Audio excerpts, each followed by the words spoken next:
faktisk, at alle oplæggene de var ret relevante, uagtet hvilken virksomhed man arbejder for. Det har været en rigtig god dag. Altså, vi har jo også været en af dem, der har fået lov til at præsentere, men det har været mindst lige så interessant at høre de andre præsentationer.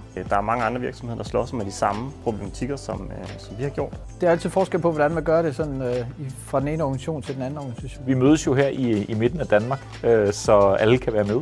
Nogle af de indlæg, der har været i dag, har været en god inspiration til at pege os i retning af, hvad for en retning vi kunne vælge at gå i, og ikke mindst måske også, hvad for en retning vi ikke skal gå i. Det, som Matas har fundet ud af sådan rent marketingsmæssigt, det kaldt retail media, det synes jeg er kæmpe interessant, fordi det vil relationere hele retail. Hele oplægget omkring Spejdersport og deres initiativer med deres second hand, og hvordan de ligesom har taget hånd om det og gjort det til en del af deres businessmodel, det har været virkelig interessant.